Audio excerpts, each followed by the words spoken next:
Berawal dari perkemahan ini, rasa itu pun hadir di hatiku, menghiasi relung sukmaku, cinta lokasi di bumi perkemahan.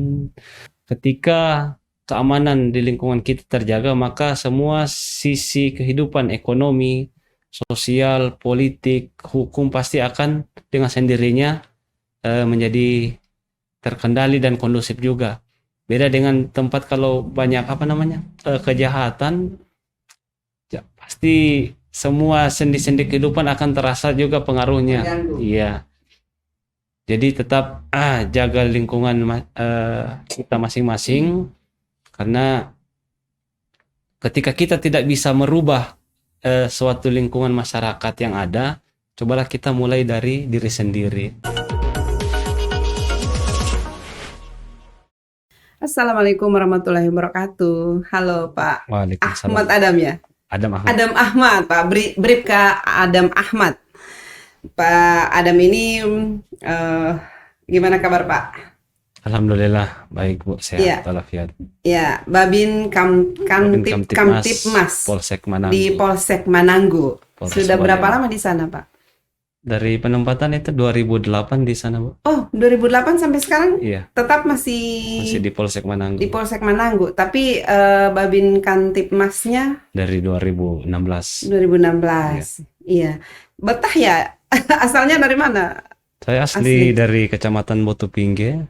Oh, orang Botupingge. Iya, ya. Alhamdulillah di Kecamatan Mananggu sangat bahagia Bu. Bahagia. Yang bikin bahagia apa? Lingkungan dan masyarakat di sana. Alhamdulillah sampai dengan saat ini masyarakat bisa dibilang sangat kooperatif dan sangat mendukung tugas-tugas kepolisian. Iya. Sudah berkeluarga di sana? Untuk keluarga belum. Oh, belum. Saya pikir betah di sana ini karena menikah dengan orang sana. Belum. Cuma karena memang cocok dengan masyarakatnya Iya. ya. Iya, mungkin karena Pak Adam sendiri yang pembawaan juga dengan masyarakat bagus. Kan tergantung diri sendiri nih. Kalau sendiri bisa menyesuaikan dengan masyarakat, pasti masyarakat juga senang. Iya, saya sudah melihat postingan-postingannya Pak Adam ya, dan dapat informasi. Jadi saya sedikit meriset tentang Pak Adam ini. Ternyata di saat minyak goreng langka kemarin, itu Pak Adam justru menggerakkan ibu-ibu untuk bikin minyak kelapa. goreng. Iya. Iya. Bagaimana itu sampai terpikir untuk menggerakkan ibu-ibu di sana? Jadi kemarin berangkat dari masalah nasional kita sekarang Iya. tentang kelangkaan stok minyak goreng. Kebetulan di sana saya menjadi pembina dari beberapa majelis talim. Salah satunya itu Majelis Talim Al Ummahat yang kemarin Majelis Talim Al Ummahat Ummahat. Desa Iya. Tabulo. Saya coba kolaborasi dengan ibu-ibu, kira-kira solusi apa yang bisa kita tawarkan kepada masyarakat untuk memecahkan masalah ini. Iya. Jadi Majelis Talim itu tidak hanya fokus pada kegiatan syiar agama, Betul. tapi juga saya dorong untuk Menggerakkan kegiatan-kegiatan ekonomi. ekonomi sosial dan UMKM pada umumnya. Iya. Alhamdulillah dapat ide kita bikin minyak kelapa kampung, Iya. turunan juga dari para leluhur kita di Gorontalo. Betul. Itu kita coba kembali olah, sehingganya sedikit demi sedikit permasalahan untuk ketersediaan minyak goreng khususnya menjelang Ramadan kemarin bisa kita pecahkan. Jadi Bapak yang komandannya di situ. Iya. Jadi tidak ini ya, ibu-ibu akhirnya memiliki stok minyak goreng dan Iya. tidak harus panik seperti yang lain. Iya, jadi untuk kesehariannya pada awal-awal Ramadan tidak terlalu bisa fokus ke kegiatan lain untuk mempersiapkan menghadapi bulan suci Ramadan, tidak terlalu terbeban dengan kelangkaan dari minyak goreng yang di pasar. Itu cuma khusus di Desa Tabulo. Untuk langkah awal kita kemarin, saya mulai dari Desa Binaan dulu, tepatnya Desa Tabulo, Bu. Kalau ada rezeki, insya Allah kita bisa kembangkan lagi ke tingkat kecamatan. Iya. Dan memang produksinya banyak ya. Setiap hari itu produksi minyak kelapa itu. Saya menyesuaikan dengan waktu dari ibu-ibu majelis taklim itu, Bu. Karena kalau kita lihat aktivitas di bulan Ramadan itu sangat padat, bisa dibilang dari kita lepas sahur mungkin kegiatan sangat-sangat padat. Jadi saya menyesuaikan dengan waktu ibu-ibu, kapan mereka ada waktu. Iya. Saya supply lagi kelapa yang sudah saya giling, kemudian oleh ibu-ibu itu diolah untuk menjadi minyak. Setelah itu kita kembali distribusikan ke masyarakat. Jadi Dijual. secara gratis kita bagikan, Oh, Bu. gratis. Iya. Masya Allah, kelapanya dari mana? Alhamdulillah saya sisihkan dari gaji saya. Masya Allah, luar biasa Bapak ini. Jadi saya pikir kelapanya dari masyarakat, Bapak hanya mengomandoi saja bahwa ayo kita bikin minyak kelapa rame-rame sama-sama supaya kemudian ini dijual. Ternyata ini disisihkan dari gaji, Iya. kemudian ibu-ibu yang bikin, lalu dibagi gratis lagi ke Gratis. masyarakat. Kita lihat juga keadaan ekonomi masyarakat sekarang, Ya, bahkan apalagi COVID ini. iya, dulu kelapa per biji bisa kita dapat harga 1.000 ya, tapi Sekarang dapat 2.500 per biji dari masyarakat, sehingga sama kita juga hitung untuk mendorong perekonomian mereka. Saya pikir tidak ada masalah kan. ya. Saya dapat sedikit-sedikit demi sedikit. Ketika terkumpul bisa 50 sampai 100 kita 100 olah. biji. Iya. Saya giling terlebih dahulu, kemudian Iya. saya drop ke majelis taklim tersebut untuk kemudian diolah. Jadi memang dalam bentuk setengah jadi ini, Iya. karena sudah dikupas, sudah digiling lah, sudah Iya. digiling, tinggal diperas ya. Iya. Mereka tinggal, jadi dibagikan itu berarti yang bikin ini bukan hanya satu, jadi ada beberapa tempat begitu.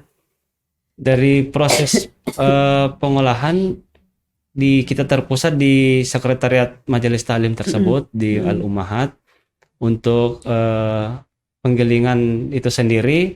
Alhamdulillah dari anggota majelis taklim salah satunya adalah Ibunda Desa Mananggu. Mm-mm.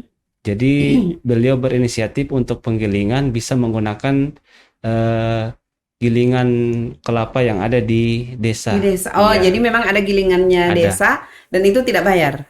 tidak bayar. Oh, dan yang mendapatkan minyak kelapa gratis ini ada kriterianya.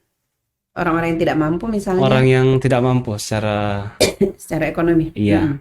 Iya, jadi memang dibagi ke orang-orang yang tidak mampu sehingga mereka selain tidak panik dengan tidak adanya minyak goreng, mereka juga tidak harus mengeluarkan uang ya untuk membeli minyak kelapa tersebut. Iya. Dan itu sampai sekarang masih ada produksinya. Alhamdulillah sampai sekarang masih kita Masih. tetap produksi, Bu. Satu kali produksi berapa banyak itu? Bisa menghasilkan sampai berapa botol Karena tergantung dari kualitas kelapanya kelapanya? juga, Bu. Iya. Mm-mm. Dalam 10 buah 10, kelapa, 10 biji kelapa itu berapa? alhamdulillah kalau apa ya istilahnya ibu-ibu kemahiran dari ibu-ibu yang kerja itu bisa dapat yang ukuran 600 ml. Iya ya, botol air mineral ya. Iya, Mm-mm. 600 ml. Iya. Oh, untuk 10 biji kelapa. Iya, Iya, dan itu bisa. Jadi satu rumah tangga bisa dapat bisa satu botol itu. ukuran 600 ml. Iya. Tapi ibu-ibunya mau ya? Alhamdulillah semangat ibu-ibu majelis taklim. Jadi kegiatan kita selepas tarawih itu kita langsung fokus ke proses pengolahan. Kadang mau menjelang sahur baru selesai. Oh, sampai Untuk- puasa ini tetap. Jadi Iya. sebelum puasa sampai puasa ini Sampai tetap dengan puasa ini tetap iya. kita produksi, Bu. Ya, tapi tidak mengganggu mereka taklim. Untuk kegiatan taklim Mm-mm. alhamdulillah tidak terganggu. Kita menyesuaikan dengan waktu-waktu. Jadi ada waktu renggang kita itu kebanyakan setelah lepas tarawih Mm-mm. sampai jam 12, jam 1 persiapan mau sahur juga masih semangat untuk mengerjakan pengolahan minyak tersebut. Iya, ini perlu dicontoh ini. Daripada ibu-ibu menjerit tidak ada minyak kelapa, tidak ada minyak goreng. Nah, Iya. kalau misalnya 2.500 satu biji, itu kan 10 25.000. Iya. Bisa satu ukuran 600 600 ml ml ya. ya. Iya, sekarang kan 1 liter juga 26.000 mungkin Iya, ya. Tapi kan ini minyak kelapa. Minyak kelapa ini kan kualitasnya bagus. iya, Kemudian kita bisa jamin ya, bisa dijamin higienisnya karena dibikin sendiri iya, oleh masyarakat dan betul-betul memang iya. meringankan masyarakat. Pada awalnya kegiatan ini kita rintis, Bu, ada yang namanya hidup kan ada hitam ada putih. Mm-mm. Ada yang senang, ada yang Iya. Oh, tanya, jadi tetap ada juga iya, ini, ada juga kendala yang iya, dihadapi. suara-suara apa ya? Sumbang. Ya, itu hitungan secara ekonomi. Katanya Mm-mm. kalau kita hitung satu biji dapat 2.500, Iya. ya mending beli yang sudah Iya, jadi. beli kalau ada. Ya, itu saya bilang, kalau ada, ini kan tujuan kita untuk mendorong bagaimana ibu-ibu ini, Tidak tergantung. ya, saya coba pelopori ini loh untuk ke depan. Alhamdulillah, mulai beberapa dibagikan di media sosial, mulai banyak yang datang meninjau langsung kegiatan itu, Bu. Oh, Bahkan ada yang menawarkan loh, ini harusnya kita dorong ke UMKM. iya. Alhamdulillah kan jadi rezeki untuk ibu-ibu Jadi majelis lama-lama taklim itu. dijual. Ya, Mm-mm. Karena mungkin pembelinya dari luar begitu. ya. Iya. Kalau dihitung-hitung secara ekonomi mungkin memang beda-beda tipis dengan harga di pasaran. Iya. Cuman saya lebih cenderung ke mempelopori bagaimana tidak selamanya kita menjadi konsumen, tapi sekali-sekali kita jadi produsen. Iya. Itu sebenarnya tujuan kita, Bu. Coba kita lihat fotonya dulu.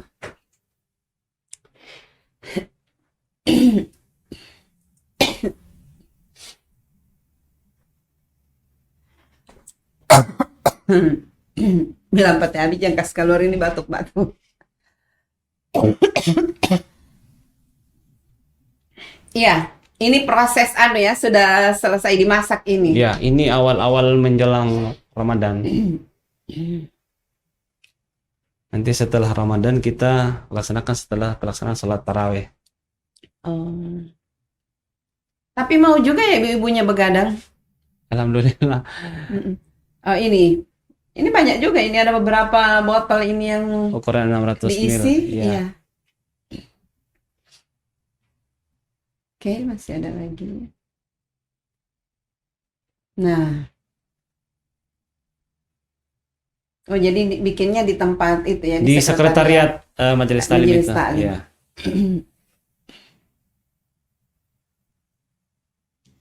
Oh, ini dibagi-bagi, Iya. saat bagi-bagi. Kita distribusikan ke masyarakat yang membutuhkan. Tapi ini bisa juga, ini kan sudah memberi contoh untuk membuat. Mungkin bisa ke depan tinggal dibagi kelapa yang sudah digiling itu, Digiling, ya. kemudian suruh mereka bikin sendiri di rumah masing-masing. Kita untuk sekarang nilai kebersamaannya itu yang jadi daya tarik tersendiri, Bu. Jadi kalau di rumah masing-masing ya, tidak ini mungkin ya. tidak apa ya. Bahkan mungkin bisa saja orang ya cuman Dari beberapa anggota Majelis Taklim ini ada beberapa orang yang saya katakan senior. Jadi di sana bisa jadi tutor antara sesama Majelis Taklim, bisa kasih turun temurun ke Iya. generasi yang mungkin belum tahu, Bu. Jadi banyak sekali manfaat yang kita dapatkan dari kegiatan ini, Bu. jadi bukan hanya mengatasi kelangkaan minyak Iya. goreng, tetapi ada hal-hal positif lain Iya, yang bisa kita bisa regenerasi. Mungkin generasi saya sekarang banyak yang apa namanya kayak barang baru dengan kelapa ini. Padahal generasi orang tua kita dulu, dulu kan orang iya, tidak pernah beli minyak goreng. iya, memproduksi sendiri. Mereka produksi sendiri. Iya. Ini kan enak juga kalau dipakai untuk dabu-dabu. Iya. Jadi selain mereka bisa mengatasi secara sendiri ya, secara mandiri kelangkaan ini, apa yang bisa didapatkan dari situ? Itu yang pertama, memang kita fokus kemarin pada masalah nasional kemarin tentang kelangkaan minyak. Kemudian yang kedua, saya ingin Majelis Taklim di sana itu selain kita bergerak dalam syiar agama, kita juga ingin mendorong Majelis Taklim yang kreatif dan produktif di UMKM, sehingga ke depan bisa menghasilkan produk-produk yang suatu saat bisa dipasarkan di beberapa tempat. Dan jadi itu yang kedua tujuan kami. Kemudian yang ketiga itu eh, masalah warisan dari leluhur kita ini mungkin patut Di kita budayakan kembali, betul. karena saya yakin generasi-generasi milenial Milenial sekarang itu ya, ya, tidak tahu lagi, apalagi sekarang yang VCO itu. ya, Sekarang mungkin ya generasi sekarang lebih taunya VCO, mereka VCO. tidak tahu itu yang itu. Tapi mungkin VCO lebih sedikit ya hasilnya.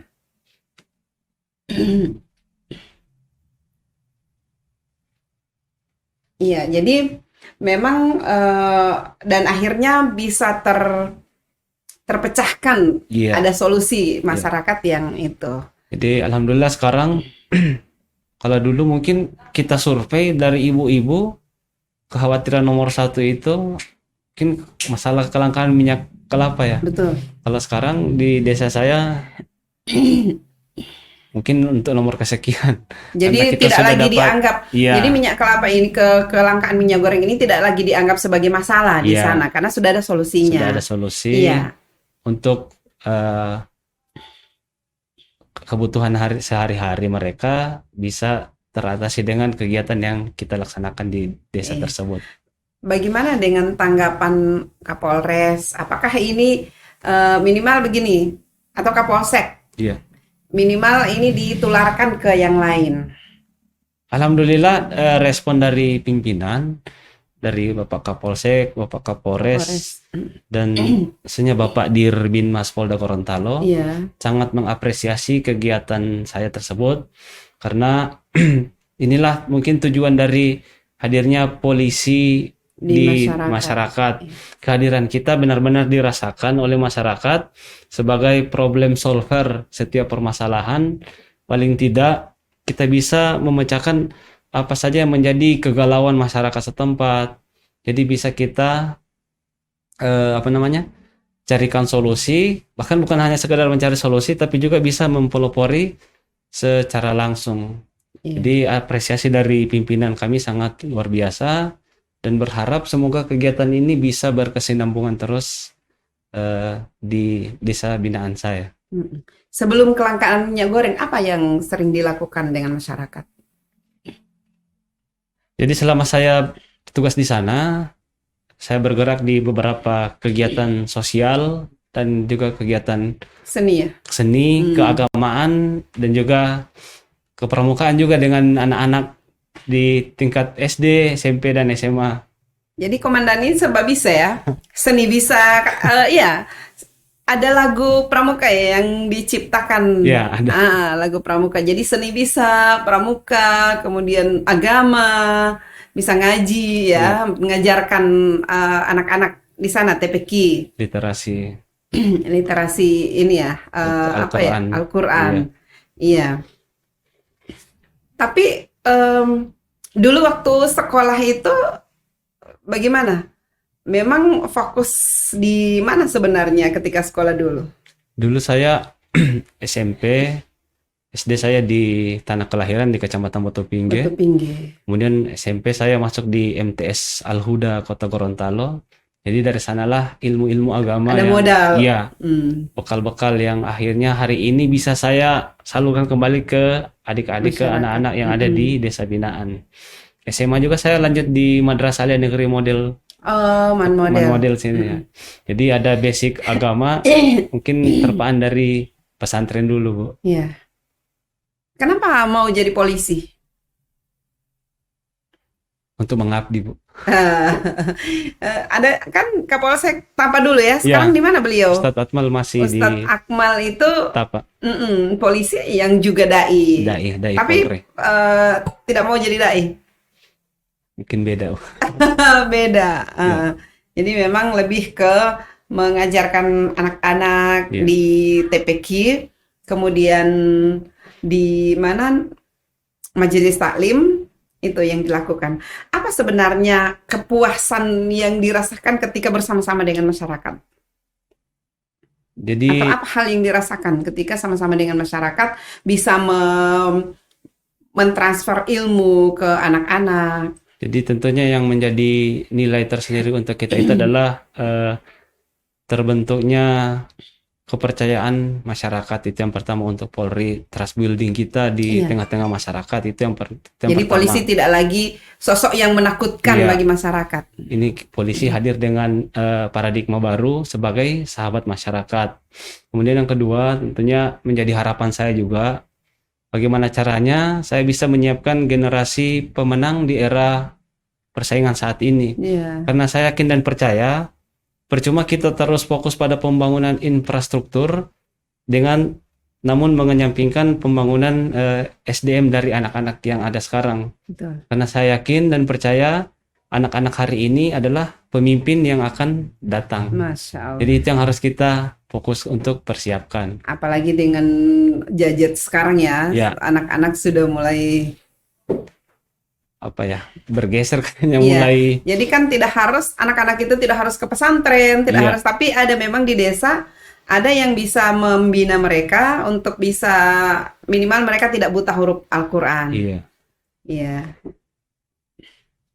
Apa yang nilai-nilai yang ditanamkan ke anak-anak setiap mengajari mereka mengaji, baca Al-Quran? Tentunya secara umum kita titipkan yang pertama itu adalah nilai keagamaan. Kemudian yang kedua, jangan pernah durhaka kepada orang tua, karena saya secara pribadi juga percaya, Bu, tidak ada anak yang sukses tanpa ada restu doa dari orang tua. Makanya itu yang saya selalu tanamkan ke anak-anak. Ketika kalian mau jadi presiden sekalipun, tapi kelakuan kalian dengan orang tua tidak bagus, maka saya yakin dan percaya pintu itu tidak akan terbuka untuk mencapai cita-cita. Iya. Jadi memang ini ya, bukan hanya mengajarkan baca Al-Quran saja, tetapi memberikan, menanamkan nilai-nilai keagamaan, ya, membentuk karakter. Karena dari anak-anak itu memang sudah harus dibentuk. Iya. Ya, berarti Bapak ini tugasnya dengan anak-anak jam berapa, dengan ibu-ibu majelis taklim jam berapa, begitu? Jadi dengan anak-anak kita buka kelas itu setelah sholat asar, kita lanjut ke kelas pengajian, kemudian untuk majelis taklim setelah sholat isya. Jadi memang ibu-ibu di sana setelah sholat isya itu masih mau ini ya? Iya, ada kegiatan tadarus seperti itu, Bu. Iya, tapi tidak tiap malam.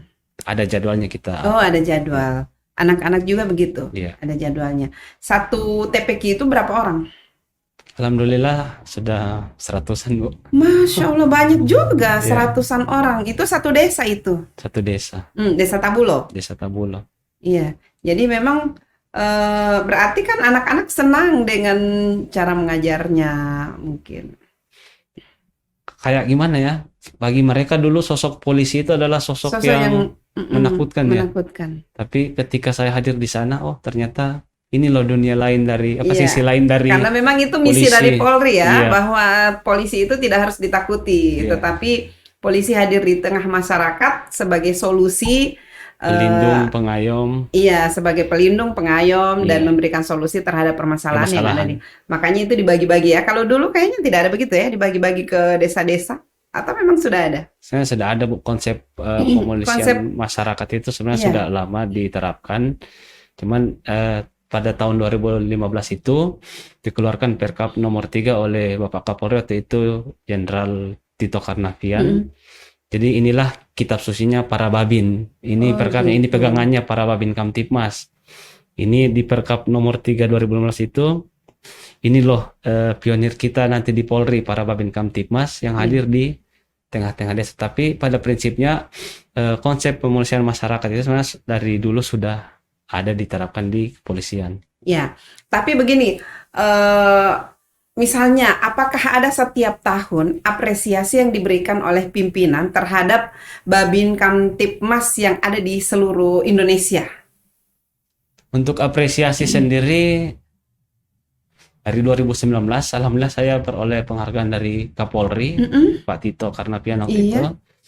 Kemudian masih di tahun penghargaan sebagai Babin berprestasi se-Indonesia. Waktu itu saya dapat dengan program Berantas Buta Aksara Al-Quran. Luar biasa. Kemudian dari Kapolda Pak Rahmat Fudail juga 2019. Bahkan dari Kapusdik Binmas di Banyu Biru Semarang, waktu itu saya ikut kejuruan. Mm-mm. Jadi kita di Polri diberikan kesempatan untuk mengembangkan karir untuk pendidikan kejuruan. Jadi sesuai dengan minat Minat ya, masing-masing. sesuai fungsi yang kita emban. Jadi saya mengambil fungsi Binmas waktu itu di Pusdik Binmas Banyubiru Semarang. Alhamdulillah meraih lagi sebagai siswa berprestasi di kegiatan dilaksanakan di Semarang. Iya, Dari Kapolres juga ada, alhamdulillah dari pimpinan banyak apresiasi, Bu. Masya Allah. Iya, keren. Tapi kenapa sampai sekarang tidak mau berkeluarga? Belum mau. Umurnya berapa sekarang? 33 kayaknya, 33. Itu kan sudah Sudah matang ya. sudah matang. Masih sibuk dengan masyarakat. Mungkin Allah belum berkenan, Bu. Gitu ya. Iya.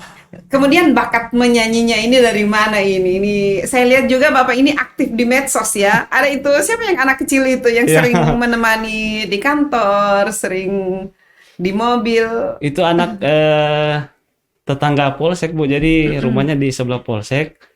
Jadi rumahnya kebetulan ada warung, kita sering nongkrong di situ. Jadi coba saya ajak bikin video, bikin konten. Oh, ternyata ini anak akrab juga dengan dunia apa ya? Medsos. Medsos.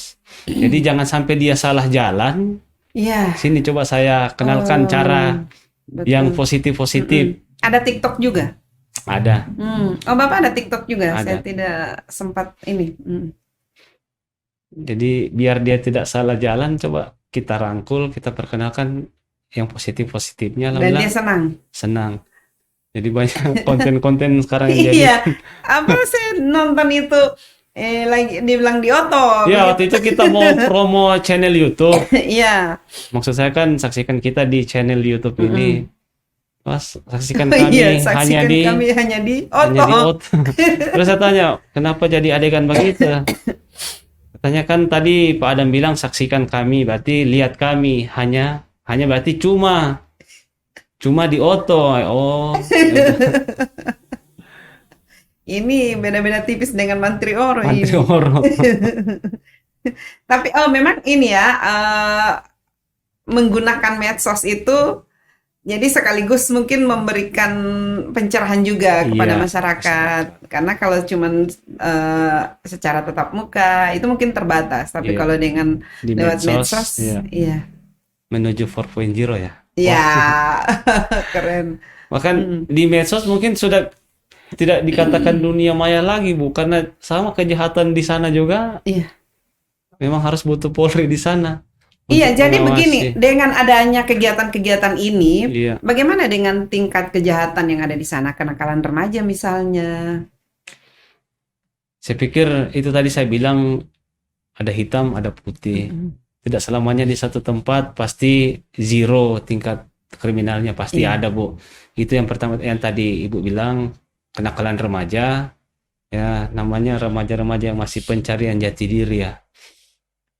Biar dibilang keren, kira-kira apa ya bisa saya buat di kampung? Coba saya bikin aneh dari motor biar orang bisa anggap saya ya kenakalan seperti itu, Bu, yang pakai knalpot brong racing, ada nongkrong-nongkrong teriak-teriak. Nah, bagaimana cara merangkul mereka itu? Ya tetap kita dekati, Bu. Karena kalau kita kita jauhi orang-orang seperti itu, maka akan jarak itu semakin melebar. Iya. Coba kita rangkul, pasti dia ada sisi lain dari kehidupannya itu. Tidak hanya mentok dibilang anak-anak anak-anak nongkrong malam. Pasti ada yang ingin dia mau salurkan, tapi tidak ada tempat untuk dia mau salurkan bakat-bakatnya itu. Kayak kemarin itu Kapolda Metro Jaya. Iya. Daripada ini anak-anak bikin stres ini balap-balap liar, informasinya dibikinkan wadah untuk bisa menyalurkan bakatnya anak-anak Di muda. Kabupaten Gorontalo kan begitu. Iya. Karena saking banyaknya balap liar, akhirnya Pak Bupati bikin sirkuit Iya. untuk balap. Dan itu menurut beliau sudah berkurang orang-orang yang balap liar di situ. Intinya harus kita itu berani Tetap memulai. diberikan Iya. diberikan tempat buat mereka. Harus ada wadah ya. Iya. Kemudian ini yang lagu Pramuka itu lagu apa itu? Oh, lagu lagu legenda anak pramuka ya, Cinta Sebatas Patok Tenda, Bu. Hmm, Jadi itu 2010 tercipta di sirkuitnya Pak Bupati sekarang di Bumi iya Perkemahan iya. Bongowulawa, itu Bongolawa. kegiatan Hmm. 2010. Waktu itu eh, saya sama anak-anak, saya bawa kontingen waktu itu, Bu. Hmm. Jadi anak SMA, saya sudah jadi polisi kan. Giliran saya kasih waktu untuk apa namanya? Mau bangun tenda, Hmm. ada yang mojok-mojok, Oh, iya. ada yang pokoknya nggak fokus, ada yang serius kerja karena ada Ada daya tarik pasangannya. di Hmm. situ. Tapi setelah itu kan, setelah kegiatan Hmm. selesai, ya entah waktu itu kan kita belum dengan dunia komunikasi sekarang, Iya. nggak tahu bagaimana nanti kelanjutannya, makanya dapat coba kita bikin lagu Cinta Sebatas Patok Tenda. Jadi di lirik lagunya itu, Iya. akankah cintaku sebatas patok tenda, tenda terbongkar, sayonara cinta. Jadi berdasarkan pengalaman ini, pengamatan. Iya. Dan akhirnya itu jadi lagu setiap kali Makanya pramuka jadi lagu wajib, Bu, tiap anak pramuka pasti ada nyanyikan. lagu itu. Ya, Iya. tapi lucunya lagunya viral, penciptanya Tidak viral, tak dikenal. tidak dikenal. Mungkin yang nyanyi orang lain. Terlanjur waktu itu kan belum apa ya, nggak kepikiran kalau ini lagu bisa rezekinya bagus kan. Mm-mm. Ada teman-teman yang nyanyi-nyanyi dari perkemahan, oh ternyata Iya. ada yang jiplak jiplak jiplak. Oh, Tapi akhirnya. alhamdulillah 2017 itu dari panitia Raimuna Nasional di Mm-mm. Cibubur Iya. sudah undang saya klarifikasi juga di sana dan mengklaim bahwa ini lagu memang ini pemiliknya dari keluarga Jadi memang Gorontalo. sudah jadi lagu nasional ini. Iya. Boleh dinyanyikan sedikit? Hmm.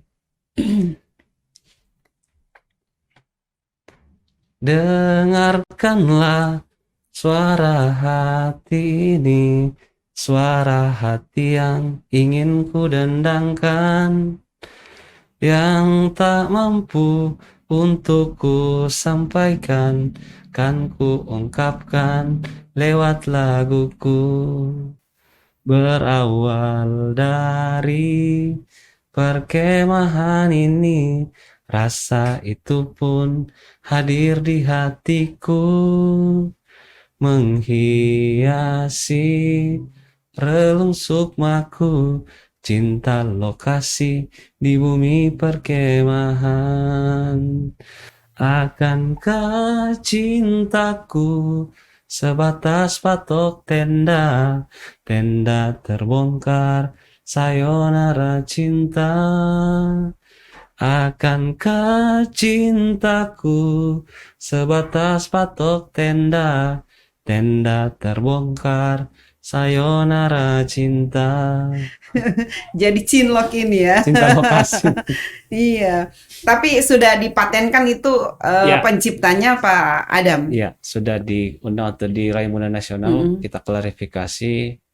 Ini lagu dari kuartir daerah Gorontalo. Oh, keren. Ini penciptanya. Mm-mm. Ya, alhamdulillah. Harusnya dapat royalti itu. Semakin banyak dinyanyikan, semakin dapat royaltinya. Paling tidak orang bisa tahu, oh itu lagu dari Gorontalo. Ya, bawa nama Lebih dari Gorontalo. royalti itu. Mm-mm. Iya. Pak Adam masih ada orang tua. Tinggal ibu, Mm-mm. ayah meninggal waktu Di saya. Batu Pinggih. Iya, ayah meninggal waktu saya kelas 2 SMA. Oh, Anak tunggal. anak tunggal. Iya. Wow. Berarti ini sangat sayang ibunya ini, makanya belum mau berkeluarga. Iya. Heeh. Tapi tidak ingin pindah ke Bonebolago misalnya.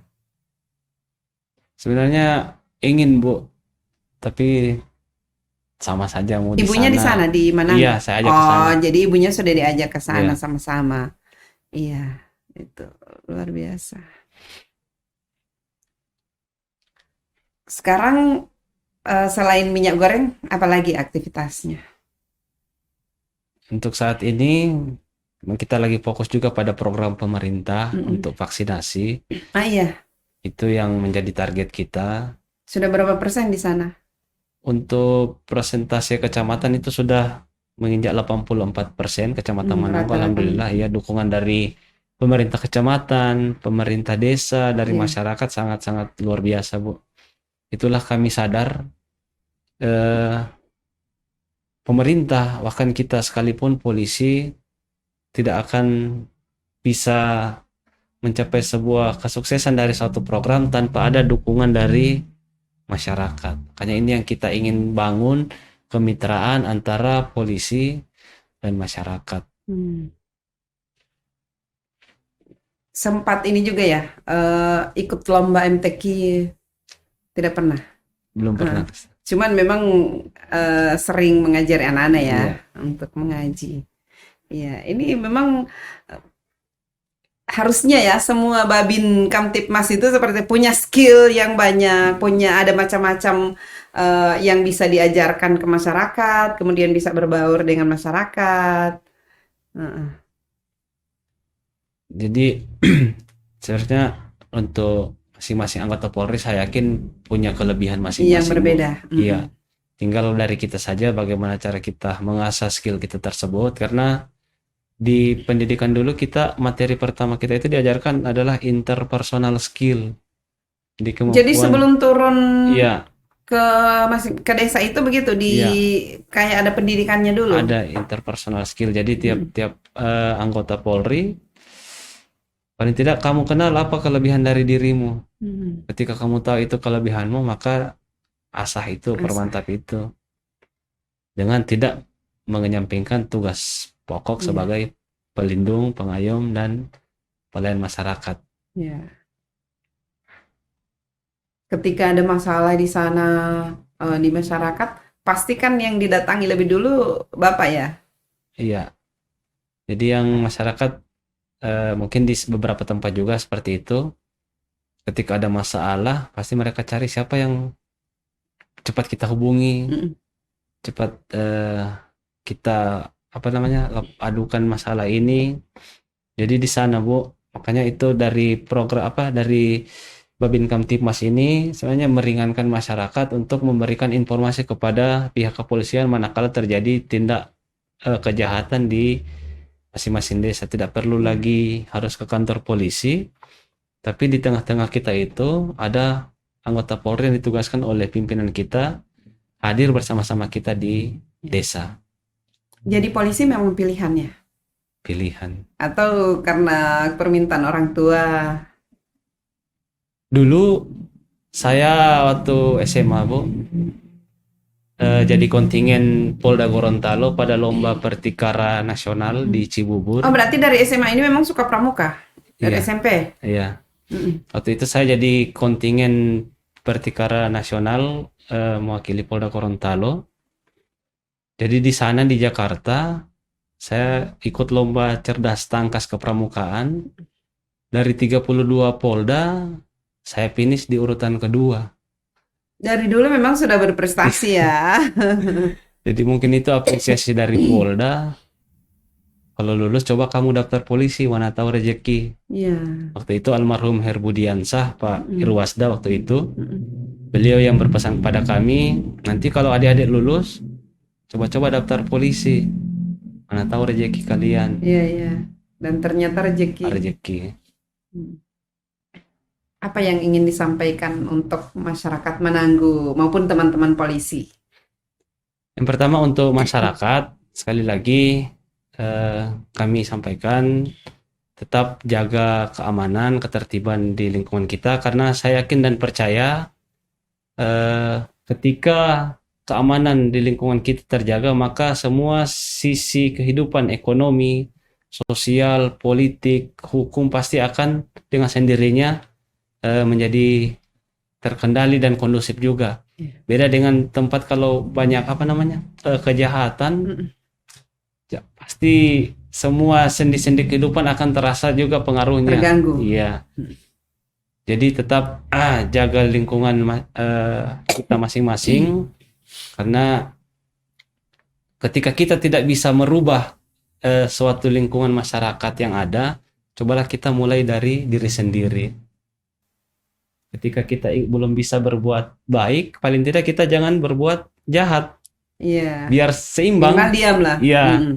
Jadi kalau kita sudah mampu menjaga diri kita, kemudian kita turunkan ke anak kita, nak, nanti kamu begini-begini, kamu jaga keamanan, jaga begini-begini, pasti akan tertanam juga sama dia. Nah, bayangkan Bu, dari satu desa, ketika semua kepala keluarga berpikiran yang sama untuk menjaga diri masing-masing, pasti insya Allah akan. Jadi itu inti dari pembentukan karakter Iya, ya untuk masyarakat. kita mulai dari diri sendiri. Ketika kita punya mimpi yang besar untuk, saya ingin kampung saya aman, Pak. Ayo, mari sama-sama kita mulai. Dari mana, Pak? Dari diri sendiri. Iya. Setelah dari diri sendiri, kemudian dari keluarga. Inilah benteng pertama kita dalam hidup. Iya. Ketika kita punya masalah dari pekerjaan ataupun dari mana, maka di keluargalah kita akan kembali. Bagaimana caranya kita bisa kuat pada saat ada masalah? Tentunya dari keluarga juga itu yang akan mensupport, tergantung bagaimana kita bisa mengelola setiap permasalahan, sementara di sisi lain keluarga kita berantakan. Iya. Pasti akan lebih tambah. Tidak bisa Ya. untuk mengelola keluarga saja tidak mampu, Iya. apalagi sampai keluar. Jadi itu yang saya tanamkan, perubahan karakter pada masyarakat di sana. Itu harapan saya pada masyarakat. Kemudian untuk teman-teman Polri, teruslah berbuat kebaikan, karena kita tidak pernah tahu kebaikan mana yang nantinya kelak akan mengangkat derajat kita. Masya Allah. Mungkin saya hari ini bisa hadir di sini tidak langsung simsalabim abrakadabra ya, masuk Iya. di podcast itu. Iya. Butuh proses. Karena ada penilaian dari masyarakat dan Iya. masyarakat memberi masukan kepada saya. Iya. Jadi itu yang saya bilang, kita tidak akan tahu kebaikan mana dari sekian apa yang kita lakukan, bukan maksud untuk menghitung-hitung ya. Iya. Tiba-tiba ada saja rezeki Allah, coba kamu masuk ke sini. Itulah pasti Allah akan mengangkat derajat kita. Iya. Insya Allah. Jadi memang ini pekerjaan yang mulia ini, selain menjadi pengayom masyarakat juga mampu Ladang berbaur dengan ibadah. masyarakat. Iya, ibadah. Iya. Karena bukan hanya tugas-tugas resmi kepolisian ya dari Polri yang dilakukan, tetapi ada hal-hal positif lain yang ditanamkan ke masyarakat. Iya. Oke. Masih ada lagi yang mau disampaikan? Terakhir penyampaian dari kami, sekali lagi saat ini program pemerintah ini menitik beratkan pada vaksinasi dari tahap 1, 2, dan 3.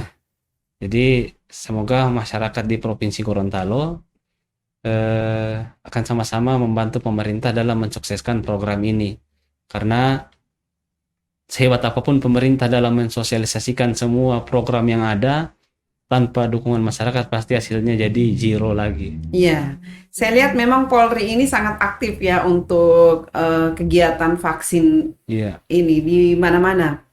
Polri yang sangat aktif dan sangat membantu petugas kesehatan, pemerintah. Jadi memang turun langsung ini semua Polri. Karena ini menurut saya pribadi, Bu, hari ini Polri itu sebagai role modelnya masyarakat, Bu. Yeah. Orang pasti akan lihat, coba kita mulia dulu tipe polisi ini. Kalau mau tidak dia divaksin. Dulu biasa orang mau kerja bakti kan cuma diumumkan lewat pengeras suara, besok ada kerja bakti. Iya. Ini perintah dari ini, tiba-tiba yang hadir cuman masyarakat. Nah, coba kalau kita rubah konsepnya. Besok saya mau ajak Bapak mau kerja, besoknya saya yang ada di situ. Pasti masyarakat akan terbentuk itu sendiri. Makanya saya bilang Polri itu sebenarnya adalah role modelnya masyarakat, Bu. Makanya bagaimana caranya kita membangun kemitraan dengan masyarakat, ya mulailah dari diri kita sendiri lagi. Iya, dan memang image kalau dulu itu kan orang pasti takut dengan Polri. Iya. Tapi tadi kayak anak saya itu langsung Pak Polisi, aman, mana pistolnya? Aman sendal katanya. Iya, artinya jadi diajak bercanda lah. Kalau dulu takut sekali lihat polisi. Anak-anak malah ditakut-takutin itu ada dulu polisi. Saya Bu waktu kecil polisi itu yang saya takuti nomor 2 setelah Otto Hartop. Oh, jadi kalau hardtop itu gola. Nomor satu ya. Iya, orang kan dulu ya masih Iya, kecil-kecil, ada ada gola. otogola. Padahal hardtop ini Polisi yang saya takuti nomor 2 setelah Oto setelah Hartop. hardtop. Kalau lihat mobil hardtop Oh, pasti takut. gola ini. Gola. Aduh. Ya, alhamdulillah sekarang anak-anak dengan Iya, mereka hadirnya mulai kami ya. bersahabat. Ada kan yang namanya polisi sahabat anak. Ya. Bahkan dulu Bu ada kejadian lucu di pondok Iya. pada saat itu mau sholat asar berjamaah kita sama anak-anak Di mana ini? di musola di TPQ. Mm-mm. Jadi saya mau imam. Maunya anak-anak itu harus dekat dengan saya semua. Jadi maunya satu deretan. Saya di pinggir Pak Adam. Gimana kalau semua di depan? Sementara saya imam. Nah, berarti anak-anak ini memang mulai bisa menerima kehadiran Iya. saya di sana. Jadi kan dengan cara seperti itu anak-anak tidak lagi, artinya begini, bukan juga polisi tidak harus takut polisi, maksudnya tidak apa ya, polisi juga bukan sosok yang harus Iya. ditakuti, tetapi bagaimana polisi itu bisa menjadi contoh Iya. buat Anak-anak mereka, itu buat sendiri. anak-anak terutama ya. Jadi mindsetnya kita rubah. Iya. Banyak kejadian lucu dulu waktu waktu zaman-zamannya penyekatan perbatasan. Mm-mm. Kan kita sering tugas di perbatasan, Bu. Kebetulan Kecamatan Mananggo berbatasan langsung dengan Kabupaten Huato. Jadi saya tugas di pos sana. Jadi setiap mobil yang melintas kita arahkan untuk tes suhu tubuh, untuk Iya. cuci tangan, protokol kesehatan. Tiba-tiba ada salah satu penumpang waktu itu tanya, "Pak, sudah kesekian pos ini yang saya dapati, dari tadi saya dianjurkan cuci tangan. Nggak pernah ada yang mau ajak makan saya, Pak." Jadi guyonan. Eh, Jadi setiap pos cuci tangan. Cuci tangan. Kapan Tapi mau setelah diajak cuci makan? tangan tidak pernah diajak makan. Harus dia makan ini. Pokoknya itulah sisi lain, Bu, dari tugas-tugas kita. Iya. Sehingganya mau dibilang capek, pasti ada satu. Iya, karena bayangkan selain bertugas sebagai seorang Polri ya, sebagai kan pasti di kantor polisi juga kan, di Iya. Polsek ya. Iya. Tapi sore dengan anak-anak, malam dengan ibu-ibu, belum lagi yang produksi minyak kelapa tadi. Itu kan pasti capek juga itu. Capek secara fisik, Bu, tapi dari Ada kepuasan batin. itu yang terbayar Iya, ketika kita bisa diterima oleh masyarakat. Di sanalah kepuasan kita sebagai anggota Polri itu dapat nih topnya nih. Iya, betul. Oke deh Pak, terima kasih banyak ini sudah datang ke sini. Terima kasih. Jauh-jauh dari Mananggo datang ke sini sudah berbagi inspirasi dengan para netizen dan insya Allah ini ada manfaatnya dan Amin, menjadi ya memotivasi orang lain, Polri, anggota Polri yang lain mungkin, dan kemudian bisa memberi pemahaman kepada masyarakat bahwa polisi saat ini tidak seperti yang dulu yang harus ditakuti, tetapi bisa jadi teman dan jadi role model untuk masyarakat itu sendiri. Ya, sekali lagi terima kasih. Terima kasih, Bu. Ya, assalamualaikum warahmatullahi wabarakatuh.